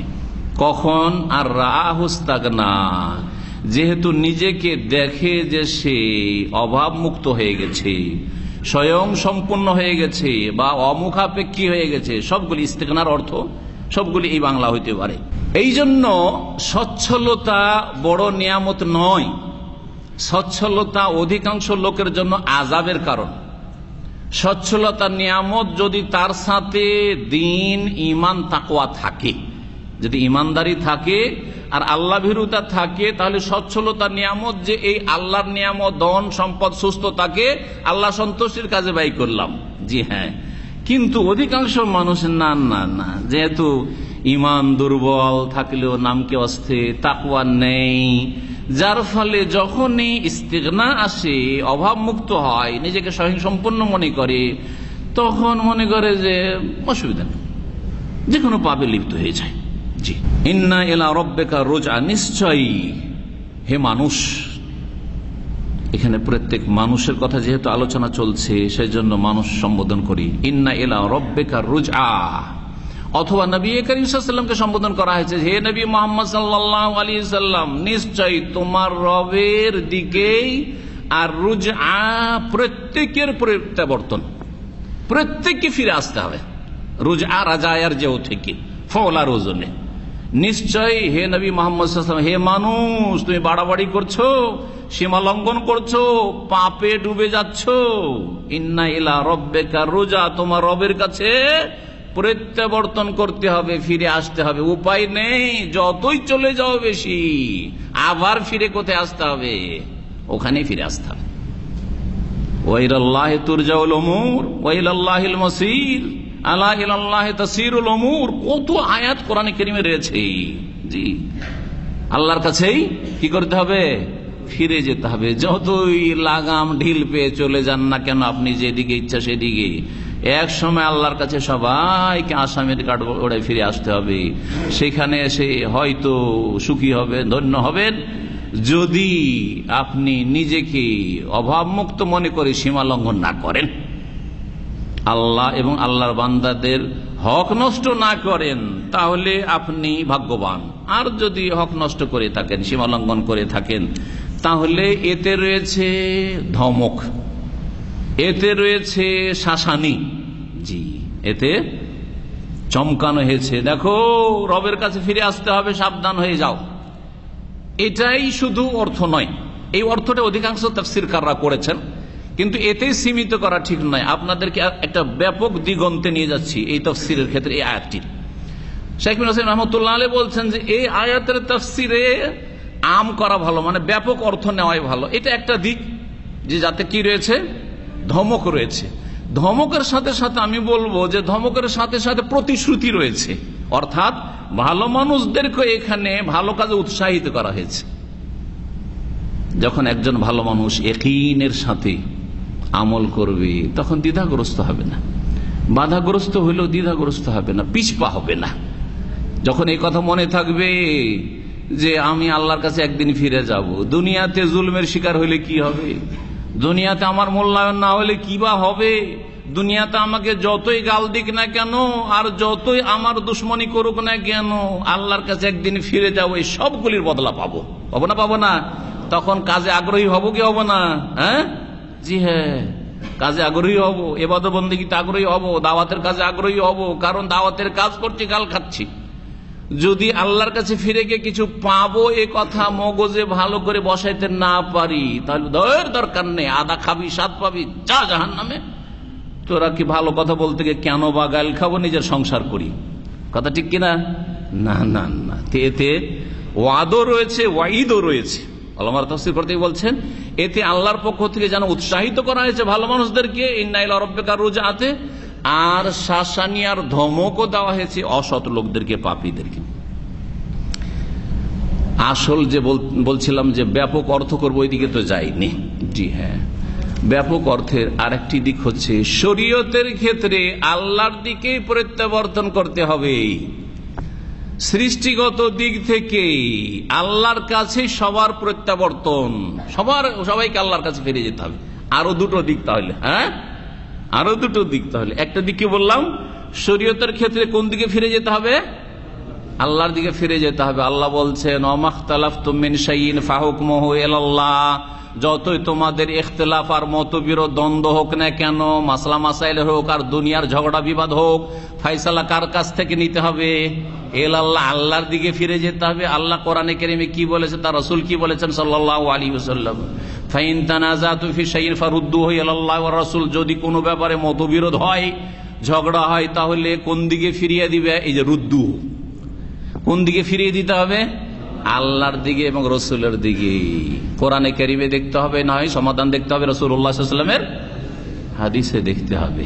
জি হ্যাঁ, তা ইন্না ইলা রাব্বিকা রুজা, যে কোনো সমস্যার সমাধানের ক্ষেত্রে নিশ্চয়ই তোমার রবের দিকেই প্রত্যাবর্তন করতে হবে। দেখলেন তাফসীর কোন দিকে গেল? শরীয়তি ব্যাপারে। সৃষ্টিগত ব্যাপারে একটু আগে বলছিলাম ওইটা, যেটা এখন ক্লিয়ার করে বলছি। সৃষ্টিগত ব্যাপারে যেদিকে যান না কেন, আর যেখানেই বসবাস করেন না কেন, যেখানেই থাকেন না কেন, যেই অবস্থায় থাকেন না কেন, ভালো অবস্থায় থাকেন আর মন্দ অবস্থায় থাকেন, ভালো কাজ করেন আর মন্দ কাজ করেন, ইন্না ইলা রাব্বিকা রুজা, রবের দিকে, রবের কাছে একদিন আল্লাহর সামনে হাজির হয়ে হিসাব দিতে হবে, হাজির হইতে হবে, বদলা পেতে হবে। ফিরআউনকে হাজির হইতে হয়েছে, আর মূসা আলাইহিস সালামও হাজির হবেন সেই দিন। জি, এ হচ্ছে মানব জাতির অবস্থা। তো আশা করি ছোট্ট আয়াত কিন্তু কত ব্যাপক অর্থ রয়েছে উপলব্ধি করতে পেরেছেন। তারপরে আল্লাহ বলছেন আরাআইতাল্লাযী ইয়ানহা আবদান ইযা সাল্লা, এখান থেকে আবু জাহলের কথা আল্লাহ রাব্বুল আলামিন বলছেন। এখানে আরাআইতাল্লাযী ইয়ানহা, নিষেধ যে করছিল সে হচ্ছে আবু জাহল, আর যেই বান্দা সালাত আদায় করছিলেন তিনি হচ্ছেন মুহাম্মদ রাসূলুল্লাহ সাল্লাল্লাহু আলাইহি ওয়াসাল্লাম। জি হ্যাঁ, এই আয়াতগুলি নাযিল হয়েছে তাহলে কার সম্পর্কে? আবু জাহল সম্পর্কে, যে চরম খারাপ আচরণ করেছিল রাসূলুল্লাহ সাল্লাল্লাহু আলাইহি ওয়াসাল্লামের সাথে। আয়াতের তরজমা তাফসীর করি আর তারপরে তখন ঘটনাগুলি বর্ণনা করব হাদিস থেকে। বলছেন আল্লাহ রাব্বুল আরাআইতা আল্লাযী ইয়ানহা আবদান ইযা সাল্লা, তুমি কি দেখেছো বা লক্ষ্য করেছো ওই ব্যক্তিকে যে নিষেধ করছিল এক বান্দাকে, যখন সেই বান্দা সালাত আদায় করছিল, সেই বান্দা যখন নামাজ পড়ছিল কাবার পাশে, তখন যেই ব্যক্তি নিষেধ করেছিল সেই ব্যক্তিকে কি তুমি লক্ষ্য করেছো? সেই ব্যক্তি সম্পর্কে কি জানো? সেই ব্যক্তি সম্পর্কে কি বলতে পারো? আর আইতা মানে তুমি কি দেখেছো, এটা হচ্ছে শাব্দিক অর্থ। অনেক আয়াতে এইভাবেই তাফসীর রয়েছে, কিন্তু অনেকগুলি আয়াত রয়েছে যেখানে আরবি একটা বাঁক ভঙ্গিমা, বলার তরিকা হচ্ছে আরাইতা বলে থাকে, হ্যাঁ আখবিরনি, আচ্ছা বলুন তো, আমরা বলি না, হ্যাঁ লক্ষ্য করেছেন কি? জি হ্যাঁ, আচ্ছা চিন্তা করুন তো বিষয়টি নিয়ে। এই ক্ষেত্রে এর জন্য আরাইতার মানে আরবি তাফসীরগুলি পড়লে দেখবেন আখবিরনি, আচ্ছা বলুন তো, আচ্ছা একটু চিন্তা করে বলুন তো। জি হ্যাঁ, এই অর্থগুলিও হয়ে থাকে। তো আল্লাহ বলছেন আরাআইতাল্লাযী ইয়ানহা আবদান ইযা সাল্লা, এই আবু জাহল নিষেধ করছিল রাসূলুল্লাহ সাল্লাল্লাহু আলাইহি ওয়াসাল্লাম, এই মুহাম্মদ কাবার কাছে তুমি কিবলামুখী নামাজ পড়বে না, কিবলামুখী কাবার কাছে তুমি নামাজ পড়তে পারবে না, সিজদা করবে, এই যে চারিদিকে দেবদেবী আছে ওই দেবদেবীকে সিজদা করো, লাত উজ্জাকে সিজদা করো। আরাআইতা ইন কানা আল হুদা, আচ্ছা বলুন তো যে ইন কানা আল হুদা, যেই ব্যক্তি সালাত আদায় করেছিলেন তিনি যদি হেদায়েতের উপর প্রতিষ্ঠিত থাকেন, সঠিক পথের ওপর প্রতিষ্ঠিত থাকেন, আও আমারা বিত্তাকওয়া, অথবা তিনি আল্লাহ ভীরুতার নির্দেশ দান করেন, এটা কার গুণ? রাসূল সাল্লাল্লাহু আলাইহি সাল্লামের গুণ, তিনি নিজে হেদায়েতের উপর প্রতিষ্ঠিত এবং অন্যদেরকে কোনো খারাপ পরামর্শ দেন না, খারাপ রাস্তা দেখান না, আল্লাহ ভীরুতার রাস্তা দেখাচ্ছেন। আল্লাহকে ভয় করো, ইয়া আইয়ুহান নাস ইত্তাকুল্লাহ ইত্তাকু রাব্বাকুম, রবকে ভয় করো, পাপমুক্ত জীবন যাপন করো। জি, এই কথাই তো শিখাচ্ছিলেন। তো কোন অপরাধ হয়ে গেল যে তার সাথে দুর্ব্যবহার করছো, জুলুম অত্যাচার চালাচ্ছ? আল্লাহ বলছেন যে আচ্ছা বলো তো, যে যদি তিনি অর্থাৎ মুহাম্মদ সাল্লাল্লাহু আলাইহি ওয়াসাল্লাম হিদায়াতের প্রতিষ্ঠিত থাকেন এবং অথবা আমারা বিত্তাকওয়া আল্লাহ ভীরুতা নির্দেশ দান করেন, তাহলে কি তার সাথে দুর্ব্যবহার হওয়া উচিত? হ্যাঁ, তার উপর অন্যায় করা উচিত, তার সম্পর্কে বাড়াবাড়ি করা উচিত? তিনি কি কোনো অপরাধ করেছেন? আর আয়তা ইনকাজ্জাবা ওয়া তাওয়াল্লা, আচ্ছা বলুন তো, ইনকাজ্জাবা ওয়া তাওয়াল্লা, সে যদি মিথ্যা প্রতিপন্ন করে, মিথ্যা জ্ঞান করে, ওয়া তাওয়াল্লা এবং ফিরে যায়, এটা কার গুণ? এটা কার গুণ? আবু জাহেলের। এটা সমস্ত কাফেরদের গুণ, অসৎ লোকদের, পাপীদের গুণ। আর এদের হচ্ছে ফেরাউন হাযিহিল উম্মাহ, এই যুগের 1400 বছর ইতিহাসের বড় ফেরাউন হচ্ছে আবু জাহেল। যেমন নবী করিম সাল্লাল্লাহু আলাইহি ওয়াসাল্লাম বলেছেন যে এই উম্মতের ফেরাউন হচ্ছে আবু জাহেল। আবু জাহেল মিথ্যা মনে করেছিল নবী করিম সাল্লাল্লাহু আলাইহি ওয়াসাল্লামের কথাকে। জি, ওয়া তাওয়াল্লা, আর কর্মের ক্ষেত্রে মুখ ফিরিয়ে নিয়েছিল রাসূলুল্লাহ সাল্লাল্লাহু আলাইহি ওয়াসাল্লাম থেকে। যারা অসৎ লোক, তারা ভালো কথাকে মিথ্যা জ্ঞান করে, বিশ্বাস করে না, আর ভালো কথা, ভালো কাজ করতে চায় না, সেই জন্য মন্দের দিকে ফিরে যায়, ভালো কথাকে, ভালো কাজগুলিকে পেছনে ছেড়ে দেয়। এটি হচ্ছে খারাপ লোকের চরিত্র। আল্লাহ রাব্বুল আলামিন এই দুটি খারাপ চরিত্রের কথা উল্লেখ করেছেন। আলাম ইয়ালাম, এই অসৎ লোক কি জানেন না, বা এই রকম চরিত্রের লোক যারা ভালো মানুষের উপর জুলুম অত্যাচার করে, তারা কি জানে না যে বিআন্নাল্লাহ ইয়ারা, যে আল্লাহ দেখছেন, আল্লাহ সবকিছু প্রত্যক্ষ করছেন? জি হ্যাঁ, এতেও রয়েছে ধমক অসৎ লোকদের জন্য, এবং এতে রয়েছে প্রতিশ্রুতি এবং উৎসাহিত করা হচ্ছে সৎ লোকদেরকে, যে দেখো আল্লাহ দেখছেন, আল্লাহ দেখছেন, আল্লাহ এগুলোর বিচার অবশ্যই করবেন। দুনিয়ায় করবেন, না হয় আখিরাতে তো অবশ্যই বিচার করবেন।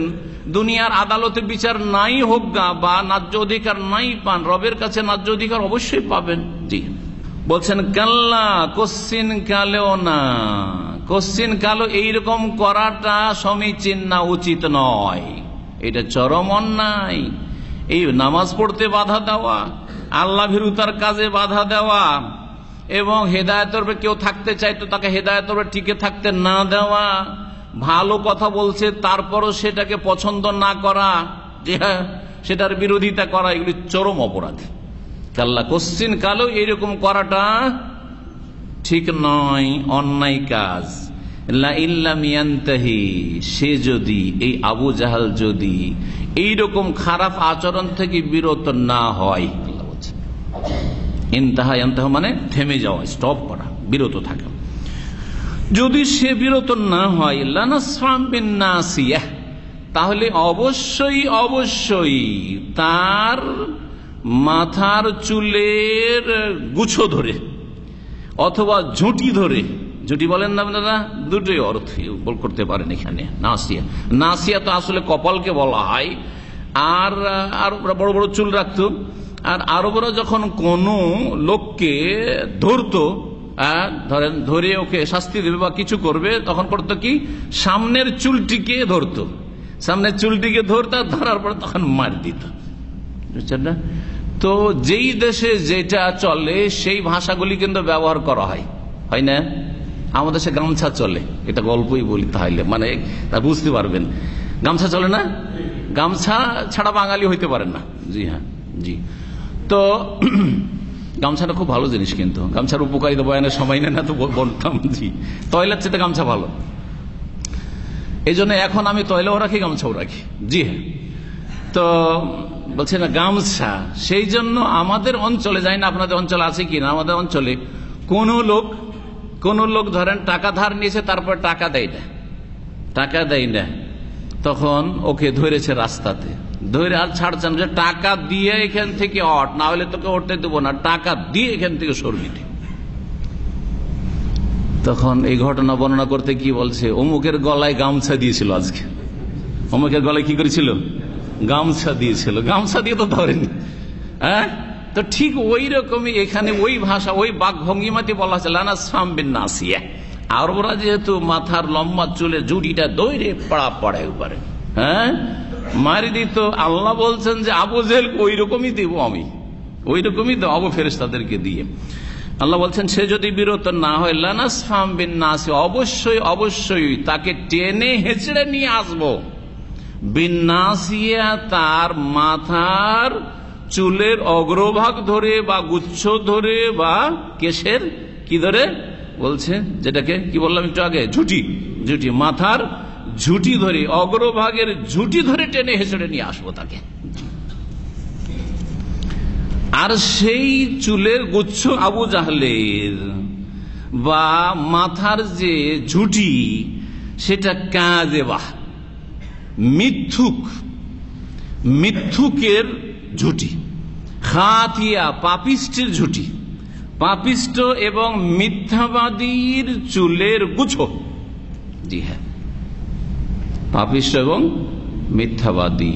কথার ক্ষেত্রে আবু জাহাল চরম মিথ্যাবাদী, কাফের মিথ্যাবাদী, আল্লাহর তৌহিদ স্বীকার করে না, শিরককে সত্য মনে করে, বহুত্ববাদকে সত্য মনে করে, নাস্তিকতাকে সত্য মনে করে। জি, তো কথার ক্ষেত্রে কাযেবা, আর চালচলনের ক্ষেত্রে, কর্মের ক্ষেত্রে খাতিয়া, পাপিষ্ট। কর্মের ক্ষেত্রে কি পাপিষ্ট। এই জন্য দুটো এখানে বদচরিত্র তুলে ধরা হয়েছে। এর মধ্যে এই দুটো দোষ আছে, কথাও তার হচ্ছে মিথ্যা কথা, অন্যায় কথা, আর চালচলন, আচার আচরণ হচ্ছে পাপিষ্টের আচরণ। জি হ্যাঁ,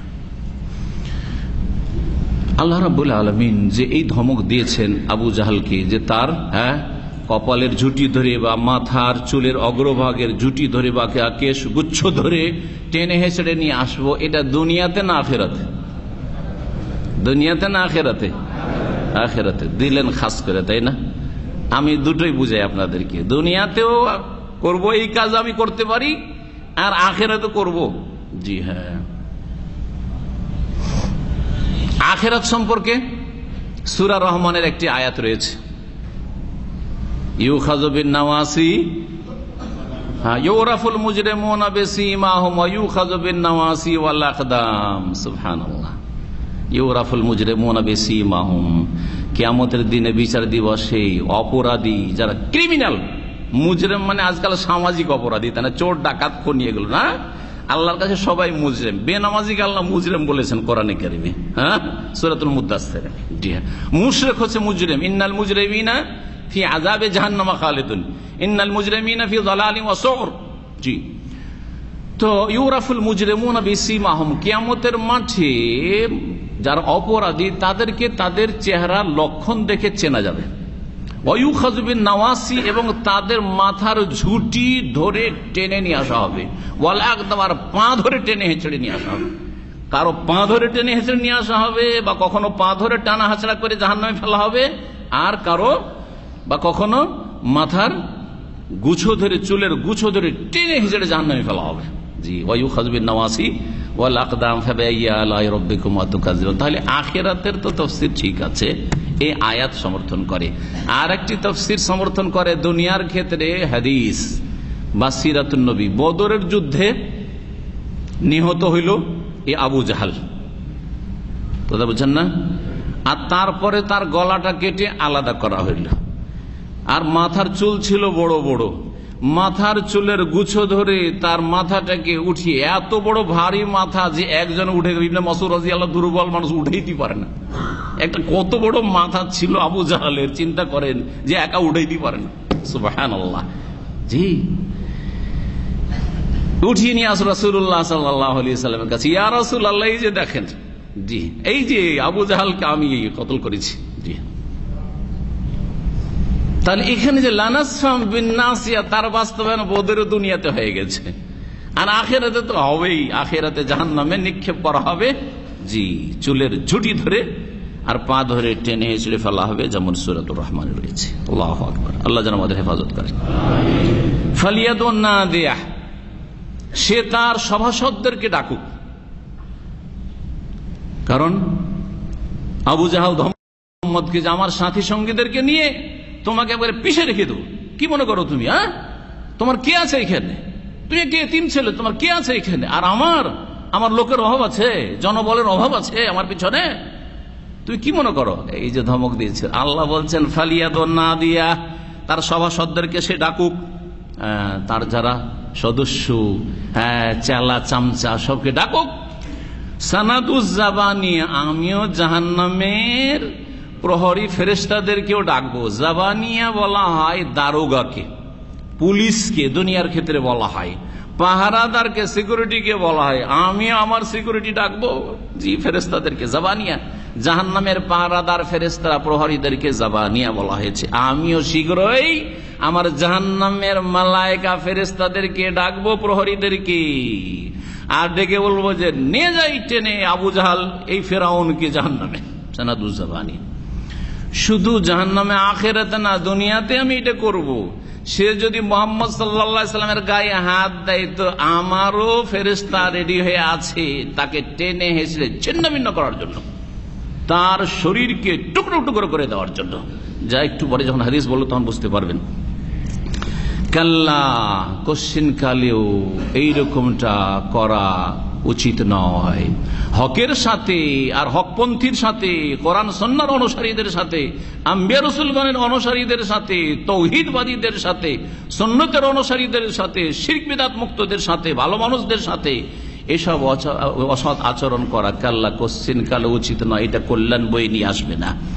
লা তুতিহু, হে নবী, এই আবু জাহালের কথা মানিও না। সে নামাজ পড়তে নিষেধ করছে কাবার পাশে, তার কথার পরোয়া করিও না, শুনিও না। তুমি সালাত আদায় করতে থাকো, আমি দেখছি সে কি করে। আল্লাহ বলছে লা তুতিহু, তার কথা শুনিও না। ওয়াসজুদ, বরং তুমি সিজদা করতে থাকো। অর্থাৎ সিজদা সবচেয়ে গুরুত্বপূর্ণ সালাতের ভিতরে ইবাদত, সেই জন্য সিজদা বলে এখানে সালাত আদায় করা, নামাজ পড়ার কথা বলা হয়েছে।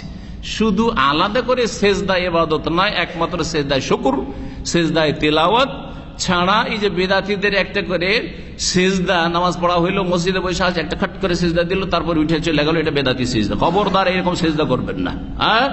যে খবরদার এই সেজদা করে, এই সেজদার কোনো প্রমাণ নেই। যেখানে সেজদার ফজিলতের কথা আছে, ভাষ্যকারগণ, আপনি আইম্মায়ে কেরামদের ভাষ্য সারা নেবেন না, সাহাবায়ে কেরামদের আমলটা রাখবেন না সামনে, সালাফে সালেহিনরা কিভাবে এই সেজদাকে বুঝেছেন, তারা বাইরে কোনো সেজদা কেন করেননি, সালাতের ভিতরেই লম্বা লম্বা সেজদা করেছেন আর দোয়া করেছেন, এটা হচ্ছে সুন্নতি তরিকা। আপনি বেদাতি তরিকা কেন অবলম্বন করবেন? স্বাধীনভাবে আপনাকে কোরআন হাদিস বুঝলে চলবে না। জি, তো ওয়াসজুদ, তুমি সেজদা করতে থাকো, মানে তুমি ফরজ নফল সালাত বেশি বেশি আদায় করতে থাকো। এর মাধ্যমে কি হবে? ওয়াক্তারিব, আল্লাহর সান্নিধ্য লাভ করতে থাকো, আল্লাহর নৈকট্য অর্জন করতে থাকো। সেজদা করলে কি হয়?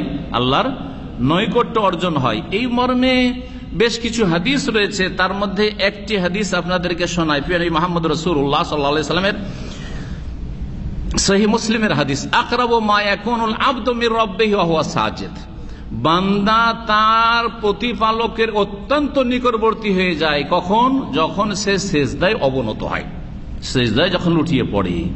সুতরাং ফাকসিরু দুআ, তোমরা বেশি বেশি দোয়া করো। ফাকসিরু আদ-দুআ, বেশি বেশি দোয়া করো। কোথায়? সালাম ফেরার পরে না, সেজদায় সবচাইতে কাছে হয়ে যায়। সুতরাং সেজদায় বেশি দোয়া করো। আর আমরা কি করেছি? বিদাতি তরিকা, সে নামাজের ভিতরে কোনো দোয়াই নেই, বাস যেটুকু জরুরি দোয়া বা সূরা, ব্যাস। আর তারপরে আসল দোয়া শুরু হচ্ছে আল্লাহর সাথে যখন মোনাজাত শেষ, নির্জনে আলাপ শেষ, জি হ্যাঁ, গোপন আলাপ শেষ, মোনাজাত মানে গোপন আলাপ, জি হ্যাঁ, অ্যাপয়েন্টমেন্ট শেষ, তখন এই বিদাতি মোনাজাত শুরু হয়। এটা বিদাতি তরিকা। সেজদা হচ্ছে দোয়ার স্থান নামাজের ভিতরে। তারপরে সালাম ফিরার আগের অবস্থাটা হচ্ছে দোয়ার স্থান। আত্তাহিয়াত আর সালাত আলা নবী পড়ার পরে এই সময়গুলিতে বেশি বেশি দোয়া করবেন। আরেকটি হাদিস রয়েছে, আম্মার রুকু ফাআযিমু ফিহা রব, রুকুতে তোমরা রবের তাজিম পেশ করো, সুবহান রাব্বিয়াল আযীম পড়ো। আর সেজদাই তোমরা কি করো, ফাজতাহিদু ফি দুআয়ে ওয়া আম্মাস সুজুদ, সেজদাতে তোমরা দুআতে মেহনত করো, চেষ্টা করো। ফাকামিনুন আন ইউস্তাজাবা লাকুম, আশা করা যায় যে তোমাদের সেজদার দোয়া কবুল হবে। বুঝতে পেরেছেন না? জি হ্যাঁ, এই হচ্ছে সেজদার ফজিলত। আল্লাহ সেজদা দিয়ে আর আল্লাহর সান্নিধ্য লাভ হচ্ছে মানব জাতির, মানব জীবনের লক্ষ্য উদ্দেশ্য, এই দিয়ে এই সূরাকে শেষ করেছেন। বলছিলাম আবু জাহালের কথা, সময় যদিও শেষের দিকে, আমি 5 মিনিটের মধ্যে ওই হাদিসগুলি দুই একটি শোনাই। সহিহ বুখারীতে রয়েছে ইবনে আব্বাস রাদিয়াল্লাহু তাআলা আনহুমা থেকে, একবার আবু জাহল বলল, লাইন রাআইতু মুহাম্মাদান, আমি যদি মুহাম্মদকে দেখি, ইউসাল্লি ইনদাল কাবা, কাবার কাছে নামাজ পড়তে,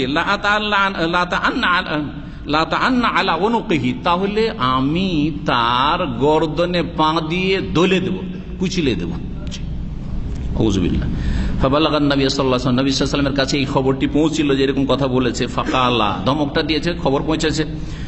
নবী সাল্লাল্লাহু আলাইহি ওয়াসাল্লাম, লাইন ফাআলা, ও যে এই কাজটি করে যে আমি যখন সেজদায় থাকবো তখন আমার ঘাড়ের ওপর গর্দনে পা দিয়ে আমাকে দলে দেবে, এইটা কাজ যদি করতে যাই তো এই কাজটি যদি করে, লা আখাযাতুল মালায়েকা, ফেরেশতারা তাকে ধরে ফেলবে, ফেরেশতারা তাকে সাথে সাথে ধরে ফেলে প্রস্তুতি আছে ফেরেশতারা। এই সংক্ষেপ হাদিসের বিস্তারিত সহিহ মুসলিমে রয়েছে, নাসাইতে রয়েছে, মুসনাদ আহমদে রয়েছে।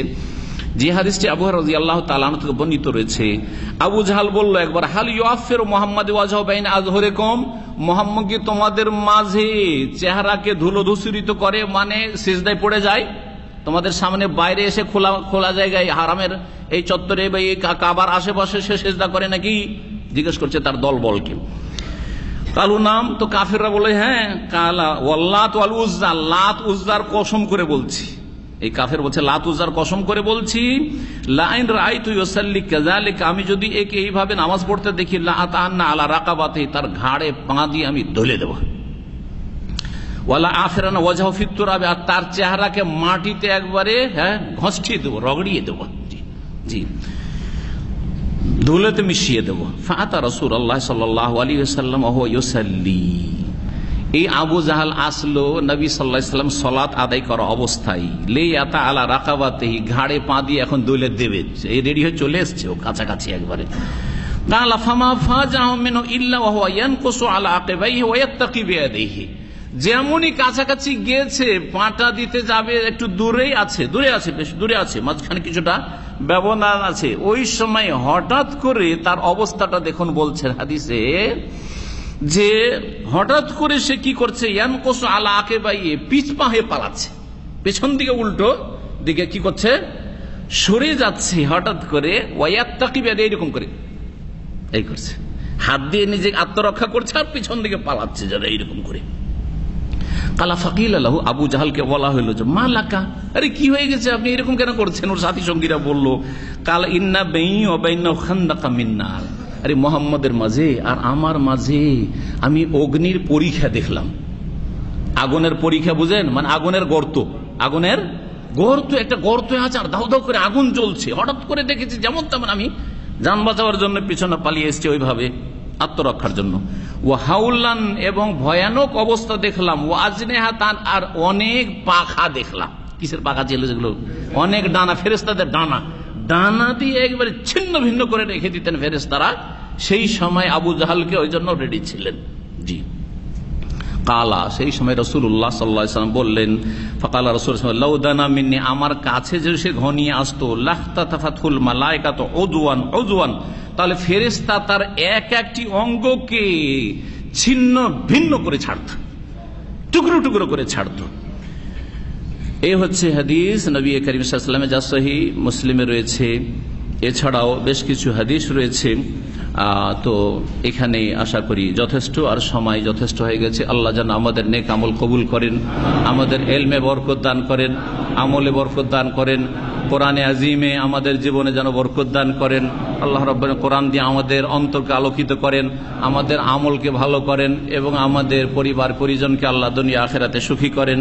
আল্লাহ আমাদেরকে দিনের উপর কিয়ামত পর্যন্ত যেন কায়েম থাকার তৌফিক দান করেন। সুবহান রাব্বিকা রাব্বিল ইজ্জাতি আম্মা ইয়াসিফুন ওয়া সালামুন আলাল মুরসালিন ওয়ালহামদুলিল্লাহি রাব্বিল আলামিন।